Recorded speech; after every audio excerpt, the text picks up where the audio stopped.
Gravando. Então, pessoal, o que a gente vai fazer nessa aula agora é formalizar um pouco dos mecanismos diferentes de transferência de calor, certo?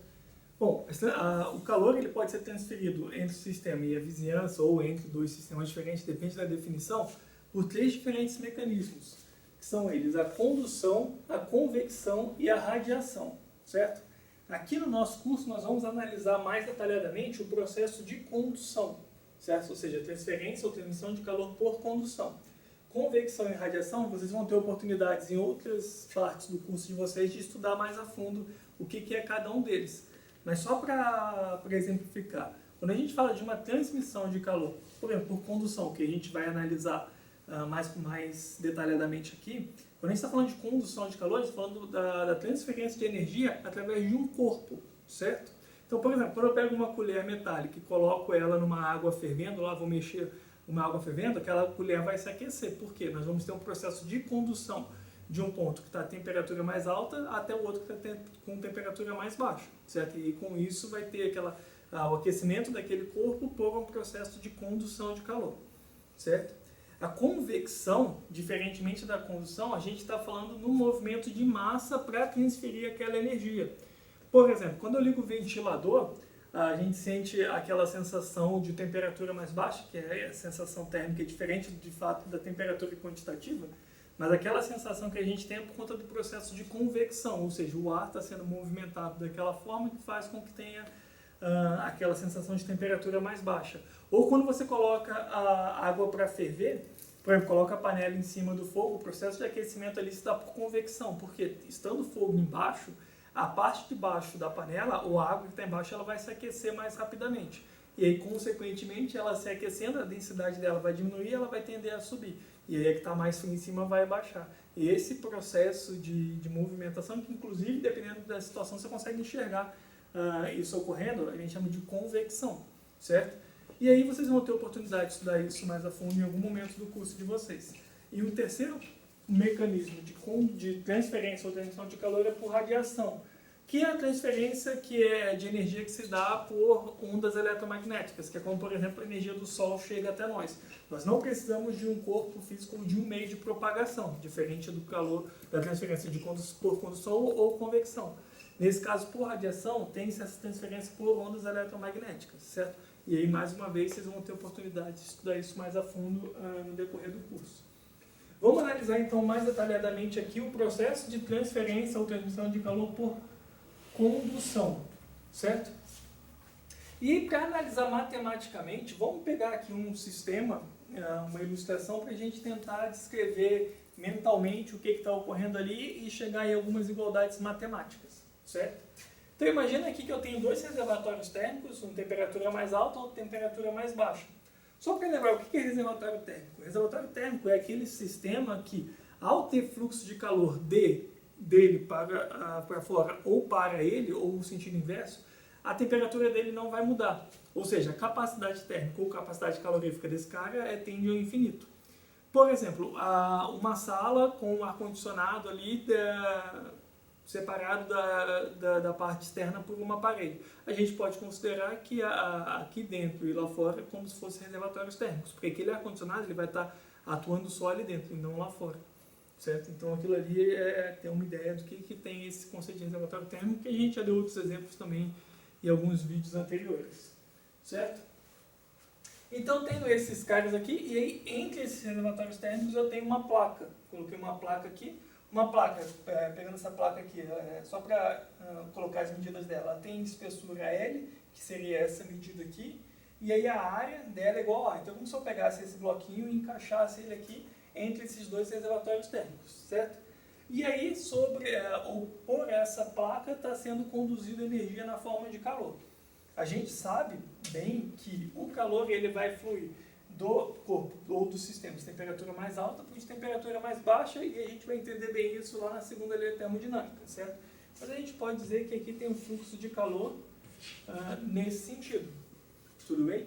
Se são reservatórios térmicos que estão aqui, pegando o caso mais simples, a gente pode dizer então que a temperatura desses caras não vão mudar com o tempo. Beleza? Então vamos tentar determinar uma expressão matemática para essa taxa de condução de calor. Taxa de condução de calor quando eu falo em taxa, é a variação no tempo, ou seja, quanto de calor que flui por essa placa por tempo. Essa grandeza, eu vou representar ela por uma letra P maiúscula, P de condução, como está descrito aqui, mas que nada mais é o quanto de calor flui por unidade de tempo, certo? Aí vamos tentar analisar as grandezas envolvidas nesse sistema para ver se a gente acha uma equação para esse cara aqui. Então, ó, vamos analisar por partes. Vamos supor que eu tenho os dois reservatórios térmicos com temperaturas diferentes. Aqui, TQ maior do que TF, o Q e o F representa quente e frio, aqui só para simplificar para nós. Então, eu vou manter essas temperaturas aqui a mesma. E aí, essa placa aqui, eu vou mudar a área dela, colocar placas maiores ou placas menores. Vocês concordam que é lógico da gente pensar que quanto maior é a área dessa placa, mantendo a espessura dela fixa, quanto maior é a área dessa área, maior vai ser a quantidade de calor que vai passar por unidade de tempo da temperatura mais alta para o sistema de temperatura mais baixa? Faz sentido a gente pensar, portanto, que essa taxa de condução de calor ela é diretamente proporcional à área por onde aquele calor está fluindo. No nosso caso aqui seria por essa placa aqui, certo? Por outro lado, mantendo essa área constante, mantendo também as temperaturas constantes, e eu aumento a espessura dessa placa. Se eu aumento a espessura dessa placa, ou seja, como se eu estivesse afastando isso aqui, daí já fica mais lógico da gente pensar que quanto mais espesso, ou seja, quanto mais distante estiver esse reservatório, ou seja, quanto mais grossa for a placa, menor vai ser a quantidade de calor que vai fluir por ela por unidade de tempo. Concordo com isso? É meio lógico da gente pensar, portanto, que essa taxa de condução de calor ela vai ser inversamente proporcional à espessura da placa, que a gente está representando aqui pela letra L. Correto? E continuidade, dando continuidade aqui. Pensa que agora eu estou mantendo essa placa fixa, ou seja, a mesma área, a mesma espessura, e agora a gente vai trabalhar com a diferença aqui. Se tivesse temperaturas iguais nesse reservatório térmico e nesse, ou seja, se TQ fosse igual a F, teria esse fluxo líquido de calor ali? Não teria. A gente teria um sistema que está em equilíbrio térmico. No equilíbrio térmico, mesma temperatura, não tem fluxo líquido de calor, certo? Portanto, se a gente pensar o inverso, se eu for aumentando a diferença de temperatura entre eles, é lógico da gente pensar que quanto maior a diferença de temperatura, maior, portanto, vai ser o fluxo de calor por unidade de tempo. Concorda? Então, a gente pode pensar nessa situação que essa taxa também vai ser diretamente proporcional à diferença de temperatura entre os reservatórios térmicos, TQ e TF, certo? Se eu coloco aqui TF menos TQ, daria certo, só que a gente teria o sinal negativo, significaria que o sentido estava contrário ao expressado aqui nessa diferença, certo? A gente estaria escrevendo para cá, mas ele seria negativo, então, portanto, o líquido seria para lá. Mas como a gente sabe, está dizendo que TQ é maior do que TF, então a gente coloca dessa forma para esse número ser positivo, certo? Bom, não tendo mais nada a se analisar aqui, e aí, de novo, quando eu saio de um sinal de proporcionalidade e chego no sinal de igualdade para se ter uma equação matemática, o que nós temos que fazer ali é adicionar uma constante proporcionalidade. Então, eu posso reescrever aquela expressão como sendo uma constante K minúscula que multiplica A sobre L, em que aqui eu tenho a área da placa por onde está sendo conduzido o calor, o L é a espessura e a diferença de temperatura entre os lados dessa placa, TQ menos TF, certo? Essa constante K aqui é o que a gente chama de condutividade térmica.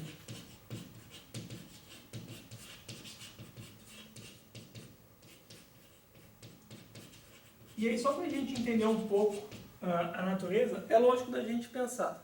Se eu tenho, por exemplo, uma placa metálica ou uma placa de isopor com a mesma área, a mesma espessura, colocadas nelas a mesma diferença de temperatura entre as duas extremidades, a gente sabe muito bem sensorialmente falando que a placa metálica ela vai conduzir mais calor por unidade de tempo do que o isopor, certo? Inclusive o isopor é utilizado como isolante térmico exatamente por ele conduzir pouco. Então a conclusão que a gente chega é que esse K aqui, essa condutividade térmica constante K, ela necessariamente tem que ser função do material em análise. Então cada material vai ter um valor de K específico seu, certo? E só para fechar essa análise aqui do K, vamos falar qual seria a unidade dessa condutividade térmica. Então, ó, a unidade do K tem que ser tal para que a unidade do lado da igualdade seja igual do outro lado da igualdade, certo? Então, vamos pensar por partes isso aqui.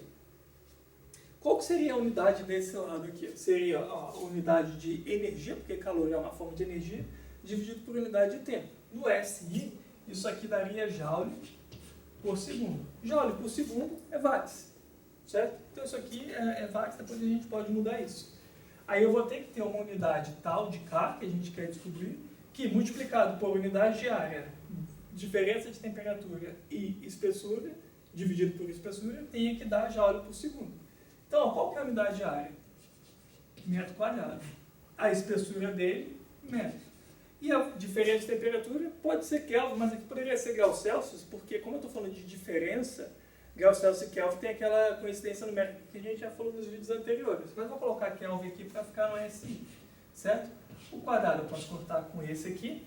Então aqui a gente vê que se eu tiver uma unidade para esse cara aqui de watts, que é joule por segundo, dividido por metro vezes Kelvin, vai sobrar, ao multiplicar por metro e Kelvin em cima, vai sobrar exatamente watt, que é a unidade que está do lado de cá. Portanto, o K ele tem unidade de watt, que é joule sobre segundo, dividido por metro vezes Kelvin. Beleza, pessoal? Então, aqui nós temos a equação para condutividade térmica sobre por uma placa, melhor dizendo, em que leva em consideração a área exposta para aquela transferência de energia, a espessura dele, o tipo de material que está traduzido aqui nessa constante K e a diferença de temperatura entre as extremidades dessa placa, certo? Bom, uma forma diferente de representar essa equação aqui é, ao invés de utilizar a condutividade térmica, utilizar o que a gente chama de resistência térmica, que é uma grandeza introduzida para fins práticos e é bem utilizado na engenharia, certo? A diferença da resistência para a condutividade é que quanto maior a resistência, menor vai ser a condutividade. Ou seja, quanto maior a resistência para a transferência de calor, menor vai ser a condutividade do material, assim como o próprio nome nos leva a pensar. Em termos de equação, a resistência térmica ela é expressa como sendo a espessura do material dividido pela condutividade térmica, certo? Se a gente for olhar isso aqui, esse termo na equação aqui, a gente tem exatamente o inverso dele aqui. E aí agora, então, se a gente for escrever essa equação de taxa de condução de calor em termos da resistência térmica, então o processo, o P de condução, que é a taxa dQ sobre dt, vai ficar igual a a diferença de temperatura dividido pelo R, porque eu só peguei o K e joguei lá para baixo, uma vez que R é L sobre K, certo? Aqui só uma curiosidade, uma unidade comum para isso aqui, é utilizado muito em países de língua inglesa, seria P ao quadrado vezes Fahrenheit vezes hora dividido por BTU, que é a energia, British Thermal Unit, que a gente tinha falado lá. Mas isso aqui no SI ficaria metro ao quadrado, Kelvin ou grau Celsius, que seja, segundos por joule, dividido por joule, certo? Ou sobre watts. Então, qual que é a lógica envolvida aqui? Por que nós, pensando em falar assim, por que é mais lógico da gente expressar em termos de condutividade térmica do que em resistência? Porque se eu tenho dois materiais, se eu tenho dois pedaços do mesmo material que seja, mas eu tenho dois pedaços diferentes dele, aqueles pedaços diferentes podem ter diferentes valores de resistência térmica, porque a resistência vai depender da espessura, enquanto que a condutividade não. Só que a condutividade ela vai ter que ser levada em consideração a espessura na equação lá. Mas em termos de tabela, para tabelar a constante do material, faz sentido eu tabelar a constante K, a condutividade. Porque se for tabelar esse cara aqui, não faz sentido, porque teria que ter valor diferente de resistência para o mesmo material para cada valor de L, certo? Isso aqui é o que a gente chama de grandezas intensivas e extensivas, que lá para frente vai ser bem importante, a gente vai explicar mais a fundo. Tudo bem, pessoal?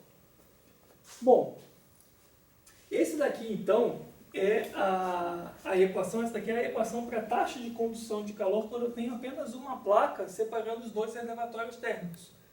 Vamos tentar agora pegar essa mesma ideia aqui e expandir um pouco mais para o caso em que eu tenho mais de uma placa separando os reservatórios térmicos.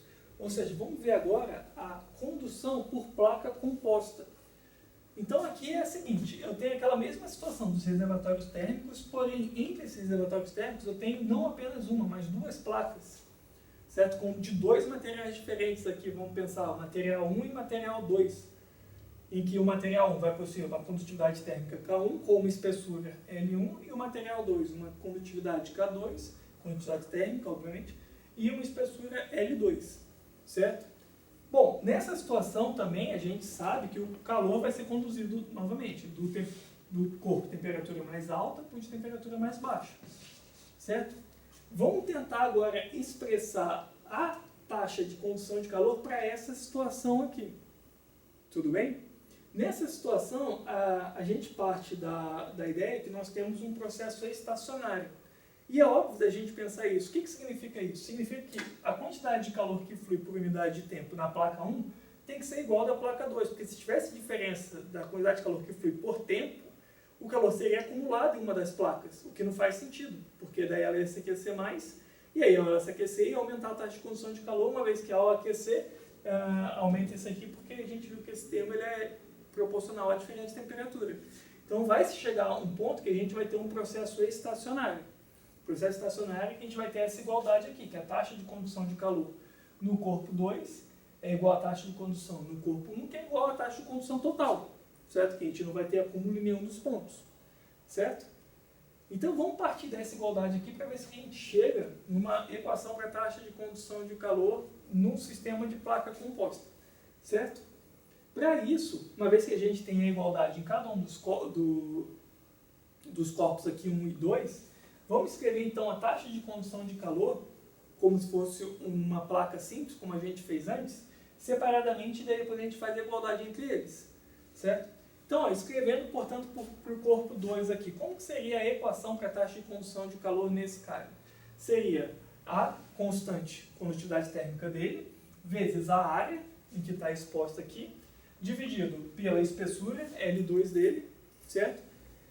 Tudo isso multiplicado pela diferença de temperatura. Porém, nesse caso, a diferença de temperatura tem que ser entre esse ponto e esse ponto aqui, o fim da placa, que é a interface com a outra placa.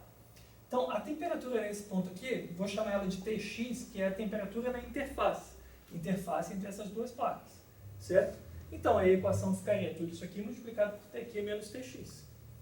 E aí, para a placa 1, seria similar, que seria o K1 vezes a área dividido por L1, só que a diferença de temperatura entre esses dois pontos. E aí, nesse caso, ficaria Tx menos Tf, que é o que está aqui, certo? Ele dividido por L2 aqui e L1 lá. Nessa situação aqui, para simplificar, vamos considerar a mesma área. Ao considerar a mesma área, eu posso cortar esse termo com esse termo, certo? Por quê? A gente tem que agora determinar o valor de Tx em função das grandezas que a gente conhece, ou que caracteriza o sistema, pelo menos, certo? Porque daí, sabendo o Tx, a gente pode voltar na equação para cada um deles aqui e determinar a taxa de condução global, que é o que de fato a gente quer. Então, ó, para determinar o Tx, eu posso isolar esse termo aqui nessa equação. Eu não vou fazer isso aqui, já coloquei o resultado direto lá, mas depois façam isso em casa, que é uma álgebra simples, beleza?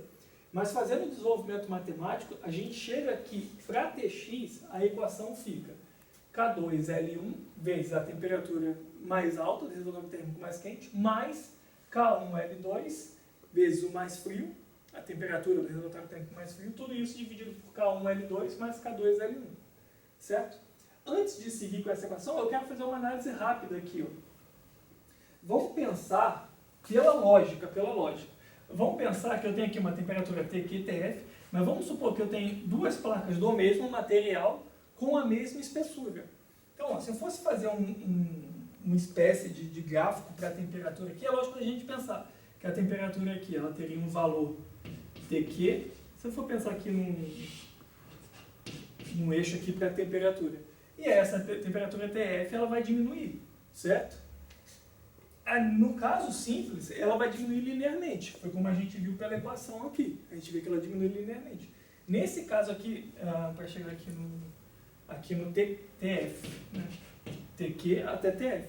Essas duas placas sendo diferentes, isso aqui pode ter diferentes inclinações. Pode ser assim, por exemplo, pode ser numa outra situação, dependendo do valor de K2 e L2, ou do K1 e L1, pode ser assim, que seja, e por aí vai. Se eu tiver a mesma placa igual, assim, o mesmo material com a mesma espessura, é lógico da gente pensar que esse decaimento ele vai ter que ser linear, certo? Portanto, a temperatura aqui na interface, o que vai ser? Vai ser exatamente a média entre esses dois valores. Concorda? Vamos ver se a gente consegue enxergar isso na equação. Ó, se K2 é igual a K1 e L1 é igual a L2, vou botar K e L, já porque eles são iguais, como é que ficaria ali em cima? Aqui ficaria, portanto, K vezes L TQ mais K vezes L TF. Dividido, deixa eu mudar de cor ali, para não fazer confusão aqui. Isso aqui é para o caso específico que a gente está falando, em que eu tenho a placa com a mesma espessura e o mesmo material. Então aqui eu teria KL TQ mais KL TF dividido. Uma vez que K1 é igual a K2 e L1 é igual a L2, então aqui eu vou ter 2KL, certo? Estou tirando o subscrito 1 e 2, estou colocando apenas K e L. Então, ó, se eu colocar o KL em evidência lá em cima, eu posso cortar esse cara com esse cara. E aí vejam que a temperatura da interface TX utilizando essa equação vai dar exatamente a média de TQ e TF. TQ mais TF dividido por 2 é a média deles, certo? Isso aqui também é um indício de que essa equação está certa e de que, de fato, o decaimento de temperatura naquela placa vai depender do material e da espessura do material, como a gente está falando. Eu não vou nem deixar isso aqui não, para não gerar confusão. É mais uma análise da equação que a gente queria fazer, certo? Aí agora, uma vez que a gente chegou nessa equação de Tx, que vocês vão chegar aí fazendo em casa, utilizando essa igualdade, isolando o termo aqui, eu posso pegar esse cara e aplicar na equação de P de condução. Só que essa equação aqui, ela é igual a um ou a do outro. Então eu posso pegar esse termo Tx e aplicar ou aqui, que tem que dar a mesma coisa, certo? Eu vou pegar aqui, aplicar aqui Tx nessa aqui, para desenvolver, e aí depois vocês façam isso aplicando nesse lado, para ver se vai dar a mesma coisa. Mas se eu pegar esse termo de Tx e aplicar nessa equação, o que a gente vai ter? Ó? K2 sobre L2 vezes A, e TQ menos Tx. Né? Só que Tx é tudo aquilo que está lá em cima, então é tudo isso que está aqui. Vamos desenvolver matematicamente aqui para ver onde a gente vai chegar com isso. Então esse termo P de condução, vou pegar um outro giz aqui maiorzinho. Esse termo P de condução, o que vai ser? K2 sobre L2 vezes A. Aí daqui eu vou tirar o mínimo, certo? E vou multiplicar então esse cara por esse termo aqui e dividir tudo por esse termo aqui. Então o que vai ficar? Vai ficar K1 L2 TQ mais K2 L1 TQ, certo? Eu multipliquei esse cara por aqui e esse aqui. Separei já a fração, já fiz a distributiva. Aí menos, vou multiplicar aqui, menos K2 L1 TQ e menos também, já que menos com mais dá menos, menos K1 L2 TF, certo? Tudo isso aqui dividido por esse termo aqui embaixo. Tirei o mínimo, né? Já que aqui é como se tivesse 1. Então aqui vai ficar K1 L2 mais K2 L1, certo? Vejam aqui em cima que eu tenho esse termo aqui, ó, K2 L1 TQ menos K2 L1 TQ. Portanto, um menos o outro vai zerar, certo? E aí vai sobrar só aquilo que está lá em cima. Eu vou reescrever aqui para a gente ver onde a gente está e para onde a gente está indo. Então, P de condução, o que vai ser?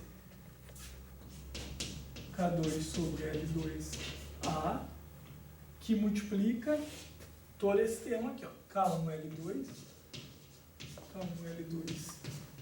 TQ menos K1L2 TF, tudo isso aqui dividido pela soma lá.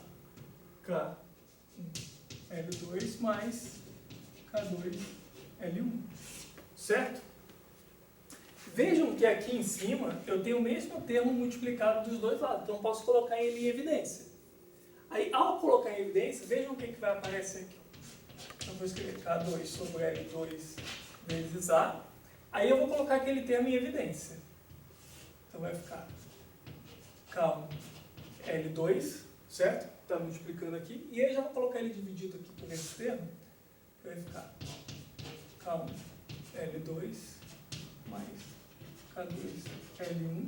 Tudo isso aqui multiplicado por TQ menos TF. Então, ó, vejam agora que a gente já está chegando próximo daquela equação que a gente tinha para uma placa simples, mas ainda está com um termo ali meio embolado de constantes e grandezas de espessura que está complicando um pouco. Mas vamos ver onde a gente pode chegar. Concordam que esse L2 aqui, eu posso cortar com esse L2 lá em cima, uma vez que aqui é multiplicação? Então, ó, eu vou eliminar esse cara aqui, e aqui eu vou ficar o K1, K2 lá em cima, certo? Então, vamos reescrever essa equação para ver onde a gente vai chegar. P de condução vai ser... Vou colocar o termo área aqui já antes, que vai multiplicar K1, K2, que divide K1, L2 mais K2, L1, tudo isso multiplicado pelo termo TQ menos TF, certo? Deixa eu colocar isso aqui em colchetes porque eu quero chamar a atenção nesse termo aqui agora, para a gente fazer uma simplificação matemática. Ó. Se eu pegar esse cara aqui, eu posso tirar ele daqui, colocar 1 e passar ele multiplicando aqui embaixo, certo? Que é a divisão de frações. Então, eu vou fazer isso para fazer separadamente aqui para vocês verem que a gente vai chegar. Isso aqui eu vou escrever como sendo... O que eu quero dizer é o seguinte, só um parênteses aqui. Se eu tenho a fração A sobre B, isso aqui é igual a 1 sobre B dividido por A. Certo? Eu tenho essa igualdade aqui. E é isso aqui que eu vou querer fazer ali. Então, eu vou poder reescrever aquilo como sendo 1 dividido por K1 L2 mais K2 L1. Tudo isso aqui dividido por K1 K2. Certo? Aí agora, deixa eu usar uma terceira cor aqui só para a gente olhar para essa fração aqui. Ó. Essa fração eu posso dividir ela, já que a soma está no numerador dessa fração que está no denominador, mas pensando só nesse termo aqui em azul, eu posso reescrever isso aqui como sendo K1L2 sobre K1K2 mais K2L1 dividido por K1K2. Certo? Separei aquela fração em duas ali. E aí, olha que interessante, ó. Agora eu posso cancelar o K1 aqui com esse aqui embaixo e o K2 daqui com o K2 lá embaixo. O que sobrou aqui? L2 sobre K2 mais L1 sobre K1, certo? Pegando isso aqui tudo e voltando lá para cima, tudo isso aqui que a gente fez, então eu posso reescrever esse P de condução aqui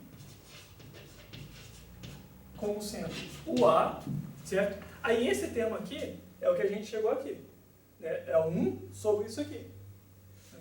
Que vezes 1 sobre L1 sobre K1 mais L2 sobre K2, que multiplica a diferença de temperatura, TQ menos TF, certo? Só vamos lembrar do que a gente definiu ali. Volta aqui nesse quadro anterior, por favor. Ó, vejam lá que nós definimos resistência térmica como sendo exatamente a espessura dividida pela condutividade térmica, certo? Então, nesse caso, esse cara tem resistência térmica sendo L2 sobre K2, e esse aqui L1 sobre K1. Pegar essa ideia aqui, ó, e vamos voltar naquela equação lá. O que nós temos aqui embaixo é exatamente a resistência térmica dos materiais.